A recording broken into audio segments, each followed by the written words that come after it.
A manhã começava a despontar no horizonte, tingindo o céu com tons de laranja e rosa, enquanto a multidão se aglomerava ao redor do Monte Gólgota.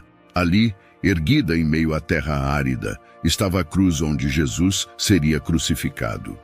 O centurião, figura imponente entre os soldados romanos, observava atentamente enquanto se preparavam para executar a sentença. Os momentos que se seguiram foram de uma intensidade que nenhum dos presentes jamais esqueceria. Um terremoto sacudiu o chão sob seus pés, fazendo com que todos se sentissem como se estivessem à beira do abismo. O sol, que tinha acabado de nascer, parecia escurecer, lançando uma sombra sobre a terra inteira. Rochas se partiram, emitindo sons estrondosos que ecoaram pelo ar. O centurião, acostumado à guerra e à brutalidade, sentiu um arrepio percorrer sua espinha. Nunca antes havia testemunhado algo tão extraordinário. Ao olhar para o homem na cruz diante dele, uma sensação de temor, misturada com admiração, tomou conta de seu coração. Então ele diz: verdadeiramente este era o Filho de Deus. Mateus, capítulo 27, versículo 54. Isso é só o começo, porque hoje nós vamos destrinchar esse personagem enigmático, o centurião. Vamos descobrir quem ele era, sua função e o que aconteceu com ele após a crucificação de morte de Jesus Cristo. Como de costume, já peço o seu like, inscrição no canal e lembrem de ativar o sininho para receber mais conteúdos como esse. Sem mais delongas, vamos para o vídeo. Nas hostes romanas, a posição de centurião era de grande destaque e responsabilidade. Era um posto almejado por muitos, mas alcançado por poucos. Para chegar a tal patamar, era necessário não apenas coragem e habilidade militar, mas também disciplina férrea e lealdade inabalável ao império. O centurião era o comandante de uma centúria, uma unidade composta por cerca de 100 soldados, e sua autoridade era absoluta dentro desse contexto. Como um oficial romano, ele era parte de uma máquina militar que frequentemente impunha a lei e a ordem pela força, muitas vezes através de métodos brutais como a crucificação. Um soldado que aspirava ao posto de centurião tinha que demonstrar não apenas bravura em combate, mas também habilidade estratégica e liderança nata. Ele precisava ser um exemplo para seus homens, inspirando-os a seguir suas ordens sem questionar. Disciplina e obediência eram valores fundamentais para um centurião, e ele esperava o mesmo de seus subordinados. O centurião era uma figura respeitada e temida dentro do exército romano. Sua bravura e inteligência eram admiradas por seus superiores, e sua habilidade em liderar homens em batalha muitas vezes determinava o resultado de uma guerra. Ele não apenas comandava suas tropas no campo de batalha, mas também era responsável por manter a ordem e a disciplina entre seus soldados durante os períodos de paz. Durante a crucificação de Jesus, os soldados romanos desempenharam um papel crucial na execução, seguindo ordens e mantendo a ordem durante o processo. Enquanto muitos deles estavam acostumados a lidar com condenados e execuções, o evento que testemunharam naquele dia foi incomum e perturbador, deixando uma marca indelével em suas mentes. Enquanto Jesus pendia e agonizava na cruz, os soldados não apenas o crucificavam, mas também lançavam sortes pelas suas vestes, cumprindo uma prática comum na época para dividir os pertences dos condenados entre si. O Evangelho de João, capítulo 19, versículos 23 e 24 detalha: tendo, pois, os soldados crucificado a Jesus, tomaram as suas vestes e fizeram 4 partes, para cada soldado uma parte, e também a túnica. Ora, a túnica era sem costura, tecida toda de alto a baixo. Então disseram entre si: não a rasguemos, mas lancemos sortes sobre ela para ver de quem será. Isso ocorreu para se cumprir a escritura que diz: repartiram entre si as minhas vestes e lançaram sortes sobre a minha túnica. E assim procederam os soldados. Apesar de ser humilhado e esnobado, Jesus manteve sua postura. Ao longo de sua jornada terrena, Jesus enfrentou inúmeras injustiças. No entanto, talvez nenhum momento tenha sido tão emblemático quanto o seu julgamento e crucificação. Diante das acusações falsas, do escárnio e da violência, a reação de Jesus revelou não apenas sua inocência, mas também sua natureza divina. Desde o momento em que foi levado perante o sumo sacerdote e o sinédrio, Jesus enfrentou uma série de acusações fabricadas. No entanto, em nenhum momento ele se desviou de sua postura serena e digna. Enquanto era interrogado e insultado, ele permaneceu em silêncio, respondendo apenas quando necessário. Sua calma diante das provocações era desconcertante para seus acusadores, que esperavam uma reação mais emocional. Em Mateus 26, versículos 62 a 64, Jesus é questionado pelo sumo sacerdote sobre suas acusações, e sua resposta é uma afirmação direta de sua divindade. Tu o disseste, respondeu-lhe Jesus. Contudo, eu vos declaro que vereis o Filho do Homem assentado à direita do Poderoso e vindo sobre as nuvens do céu. Essas palavras não apenas reafirmam sua identidade messiânica, mas também apontam para sua autoridade divina. Durante seu julgamento perante Pilatos, Jesus enfrentou mais acusações injustas, mas novamente sua resposta foi de calma e resignação. Mesmo diante das demandas da multidão por sua crucificação, ele permaneceu sereno, recusando-se a se envolver em disputas ou debates inúteis. Ao ser açoitado, coroado de espinhos e ridicularizado pelos soldados romanos, Jesus suportou tudo com dignidade e humildade. Sua postura silenciosa diante da violência contrastava com a brutalidade de seus algozes, revelando sua força interior e sua confiança na vontade do Pai. Durante sua crucificação, Jesus continuou a demonstrar compaixão e perdão, mesmo em meio ao seu próprio sofrimento. Em Lucas 23, versículo 34, ele diz: Pai, perdoa-lhes porque não sabem o que fazem. Essas palavras mostram sua disposição de perdoar até mesmo aqueles que o crucificaram, revelando seu amor incondicional por toda a humanidade. Vale lembrar que o centurião estava por perto de Jesus, fazendo com que a sentença fosse cumprida e, ao mesmo tempo, presenciando todas as atividades e reações de Jesus. Enquanto isso, a natureza ao redor começou a reagir de maneira incomum. Um terremoto sacudiu o chão, fazendo com que as pessoas se encolhessem de medo. Ao mesmo tempo, uma escuridão densa cobriu a terra, mesmo durante o dia, obscurecendo o sol e lançando um manto sombrio sobre a paisagem. Esses eventos naturais foram interpretados como sinais divinos, testemunhando a gravidade do que estava acontecendo naquele momento. Além disso, após a morte de Jesus, ocorreu um evento ainda mais extraordinário, a ressurreição de santos. Conforme registrado em Mateus 27, versículos 52 e 53, os túmulos se abriram e muitos corpos dos santos que tinham adormecido foram ressuscitados, e saindo dos túmulos depois da ressurreição de Jesus, entraram na Cidade Santa e apareceram a muitos. Esse fenômeno só aumentou a sensação de que algo divino e sobrenatural estava ocorrendo naquele momento. Mesmo para um soldado romano tão experiente e endurecido como o centurião, a crucificação de Jesus foi um evento fora do comum.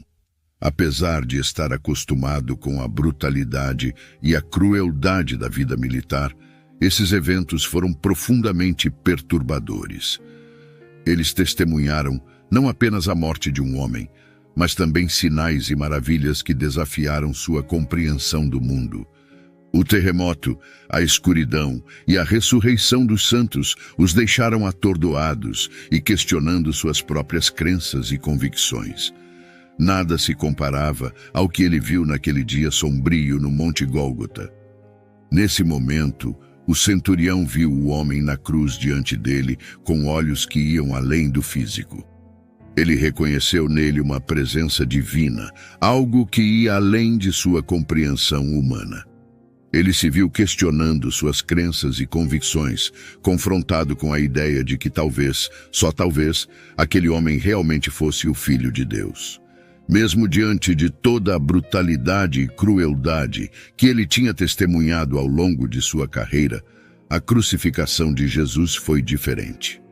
Foi um evento que desafiou todas as suas noções pré-estabelecidas sobre o que era possível. Os acontecimentos daquele dia marcaram a mente dele, enquanto ele observava o homem crucificado. Verdadeiramente, este era o Filho de Deus. Ele murmurou para si mesmo, deixando escapar um suspiro profundo. Ele nunca tinha visto nada assim antes. Mesmo nos momentos de tortura e sofrimento, Jesus irradiava uma aura de paz e serenidade que transcendia tudo o que o centurião já tinha experimentado. Enquanto o centurião permanecia ali, contemplando o que tinha testemunhado, as palavras de Jesus ressoavam em sua mente. Ele se lembrou das acusações injustas, do julgamento precipitado, da multidão enfurecida clamando por sangue. E ainda assim, diante de todo esse sofrimento, Jesus permaneceu em silêncio, aceitando seu destino com dignidade e compaixão. O centurião se viu questionando tudo o que ele pensava que sabia. Ele tinha sido treinado para obedecer às ordens de seus superiores sem questionar, mas agora ele se via questionando tudo. Este homem na cruz não era um criminoso comum. Ele era inocente, ele era o Filho de Deus. Enquanto a multidão se dispersava e o sol voltava a brilhar no céu, o centurião permaneceu ali, perdido em seus pensamentos. Ele sabia que sua vida nunca mais seria a mesma depois daquele dia. Ele tinha testemunhado algo que mudaria o curso da história para sempre. E ele sabia, no fundo de seu coração, que jamais poderia esquecer o que tinha visto naquele monte chamado Gólgota.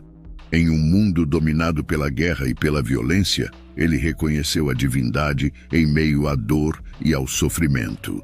E essa revelação mudou sua vida para sempre. Após presenciar os eventos extraordinários que cercaram a crucificação de Jesus, o centurião romano, cujo nome se tornaria conhecido na tradição cristã como São Longuinho ou Longinos, experimentou uma transformação espiritual profunda que mudaria o curso de sua vida para sempre. Conforme a tradição cristã relata, o centurião, conhecido como São Longuinho, decidiu abandonar sua antiga vida como soldado romano e dedicar-se completamente ao seguimento de Jesus. Ele renunciou ao poder e à glória terrenos em busca da verdadeira paz e significado espiritual. Sua jornada de fé o levou a uma vida de serviço e testemunho, pregando o Evangelho e compartilhando a mensagem transformadora do amor de Cristo. Uma curiosidade adicional sobre o centurião é o fato de ele ter sido um dos primeiros gentios a reconhecer e proclamar a divindade de Jesus. No contexto da sociedade judaica da época, onde a maioria dos primeiros seguidores de Jesus eram judeus, o testemunho do centurião como um oficial romano é notável. Isso destaca a universalidade da mensagem de Jesus e sua capacidade de tocar corações além das fronteiras étnicas e culturais. O reconhecimento do centurião como um líder militar romano também ressalta que o Evangelho não é exclusivo para uma determinada classe social, mas está disponível para todas as pessoas, independentemente de sua posição na sociedade. No entanto, sua decisão de seguir a Cristo não foi sem custo. Longuinho atraiu a ira das autoridades romanas, que viam nele uma ameaça ao status quo e à estabilidade social. Ele foi submetido a interrogatórios, ameaças e finalmente à tortura como forma de coagi-lo a renunciar à sua fé e cessar sua pregação. A tradição relata que Longuinho foi sujeitado a um martírio brutal como consequência de sua fidelidade a Jesus Cristo. Ele foi torturado de maneira extremamente cruel, tendo sua língua arrancada para silenciar sua voz e seus olhos removidos para cegá-lo, de modo a incapacitá-lo de continuar espalhando a mensagem do Evangelho. Esses atos de tortura visavam não apenas infligir dor física, mas também intimidar e aterrorizar outros seguidores de Jesus, servindo como um exemplo brutal de retaliação contra aqueles que desafiassem a autoridade estabelecida e se opusessem ao sistema de crenças predominante. Apesar do sofrimento indescritível ao qual foi submetido, Longuinho permaneceu firme em sua fé e devoção a Jesus Cristo até o último momento de sua vida terrena. Sua coragem e resistência diante da perseguição inspiraram inúmeros cristãos ao longo dos séculos, fortalecendo a sua própria fé e dedicação ao Evangelho. Desta forma, São Longuinho é considerado um dos santos auxiliares, um grupo de santos venerados pela Igreja Católica Romana por sua intercessão poderosa em tempos de necessidade. A devoção a São Longuinho se desenvolveu ao longo dos séculos, especialmente entre os fiéis que buscam sua ajuda em questões de saúde, especialmente relacionadas à visão. Existe também uma lenda de que São Longuinho, ou seja, o centurião, foi o mesmo soldado romano encarregado de supervisionar a crucificação de Jesus Cristo no Calvário. Antes de testemunhar os eventos da crucificação, São Longuinho teria alguma deficiência visual. No entanto, ao perfurar o lado de Jesus com a lança, como descrito no Evangelho de João, capítulo 19, versículo 34, algumas versões da lenda afirmam que o sangue e a água que jorraram da ferida de Jesus tocaram os olhos de Longuinho, restaurando sua visão instantaneamente.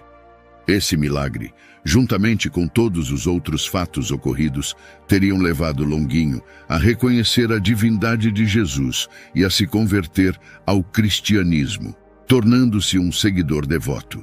Portanto, a devoção a São Longuinho, como protetor dos olhos e das questões relacionadas à visão, pode estar relacionada à lenda de que ele teria uma deficiência visual antes de perfurar o lado de Jesus com a lança, e após o evento, sua visão teria sido restaurada. Essa crença levou muitas pessoas a procurarem a intercessão de São Longuinho em questões de saúde ocular e em outras necessidades relacionadas à visão. Vale reforçar que essa identificação faz parte de várias tradições cristãs, porém não é explicitamente mencionada na Bíblia. A história do centurião é um lembrete poderoso do impacto transformador que o encontro com Jesus pode ter em nossas vidas. Esse oficial romano, cujo dever era garantir a crucificação de Jesus, testemunhou eventos extraordinários que o levaram a proclamar: verdadeiramente, este era o Filho de Deus. Seu reconhecimento da divindade de Jesus não foi apenas uma observação casual, mas o resultado de um coração tocado pela graça divina. A partir desse momento crucial, a vida do centurião mudou para sempre. Sua jornada espiritual o levou a abandonar sua antiga vida e seguir os passos de Jesus, tornando-se um devoto seguidor do Evangelho. A transformação do centurião nos ensina que não importa quem somos ou qual foi nosso passado, o amor redentor de Jesus tem o poder de nos libertar, curar e nos conduzir a uma vida de propósito e significado. Assim como o centurião, podemos encontrar esperança e salvação ao nos rendermos ao amor incondicional de Cristo. Que a história do centurião nos inspire a buscar a verdadeira identidade em Cristo e a viver uma vida que reflita seu amor e graça para com os outros. Que possamos, como ele, reconhecer e proclamar que Jesus é verdadeiramente o Filho de Deus, e que em seu nome encontramos perdão, restauração e vida eterna. Este foi o vídeo de hoje. Espero ter acrescentado bons ensinamentos. Lembre de se inscrever no canal, clicar no like e deixar nos comentários de onde vocês estão assistindo. Abraços e fiquem com Deus.